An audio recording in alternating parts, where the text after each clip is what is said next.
NBC News' Luke Russert reports tonight that Speaker John Boehner and Majority Leader Kevin McCarthy have been trying to convince Paul Ryan to move ahead with a run for Speaker, and the feeling is now that he is ready to do that. And minutes ago, NBC News got this from Paul Ryan, this statement: "I'm grateful for the support of a supermajority of the House Freedom Caucus. I look forward to hearing from the other two caucuses by the end of the week, but I believe this is a positive step toward a unified Republican team." Joining us now is Republican Congressman Carlos Curbelo of Florida. He is a member of the House Tuesday Group, which is a group of center-right Republicans. Congressman, what's your reaction to the developments tonight? I think it's good news, and I think that all Republicans are coming to the conclusion that Paul Ryan is the man, the leader that can help us advance an agenda that can make the American people proud. He's the man that can help us get Congress to work for the American people and leave behind all these petty distractions and the infighting that really is no good for our conference, but more importantly is no good for the country. And it sounds like the Freedom Caucus gave up on basically demanding conditions from Paul Ryan.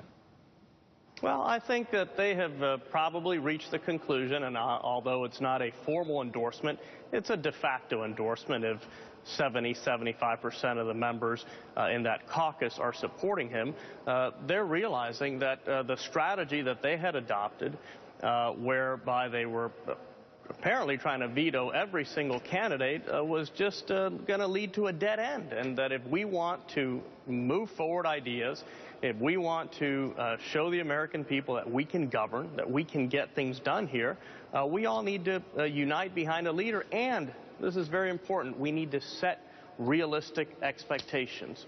We will set up every leader for failure if people go back to their districts and overpromise and say things like, we're going to repeal Obamacare, we're going to defund Planned Parenthood. Well, there's a constitutional framework that we have to deal with, and no minority in Congress can impose its will on the country.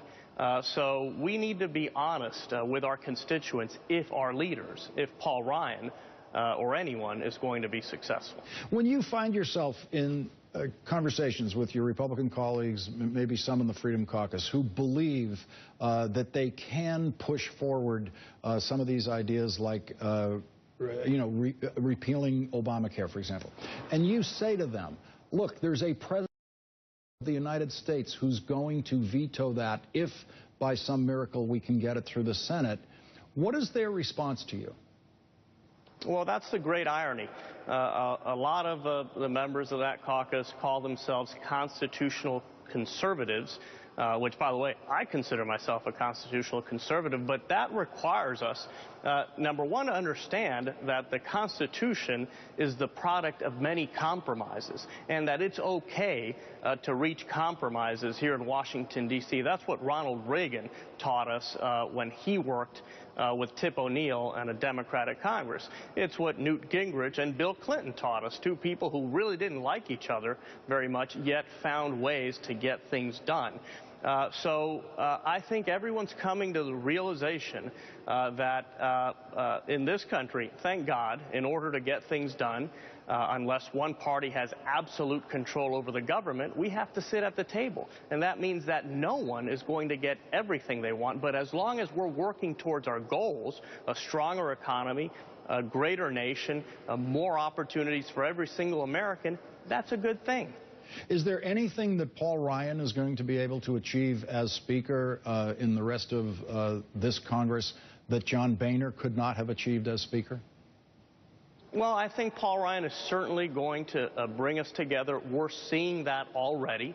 And Paul Ryan is going to articulate in a very clear way an agenda that we can stick to, that we can commit to, and that, quite frankly, I think the American people are going to buy into. Paul Ryan has myriad great ideas on reforming our anti-poverty program so that they actually work for the people we're trying to help, reforming our tax system so that it's fair across the board and so that everyone gets a success and no one gets a special treatment.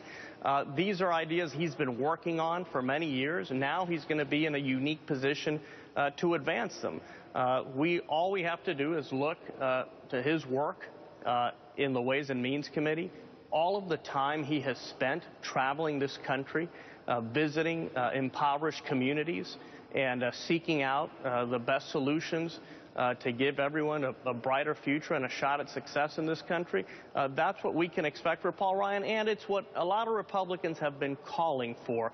We cannot only be a party that is dedicated to opposing President Obama. That's just not good enough.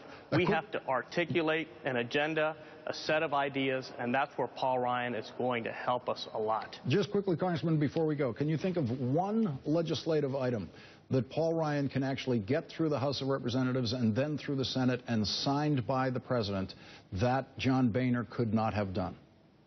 Well, we just need to look at the past. Paul Ryan has already succeeded at working with Republicans and the White House to get something done. Look at Trade Promotion Authority. There was a lot of opposition to that here. Nancy Pelosi and Harry Reid did everything they could to block it, and Paul Ryan was able to get 28 Democrats and a strong majority of Republicans in the House to work together for something that we believe is going to mean more jobs and opportunities in this country. So Paul Ryan has already proven that he can get things done, that he knows how to work within the constitutional framework, and that's what we can expect to see from him. Okay.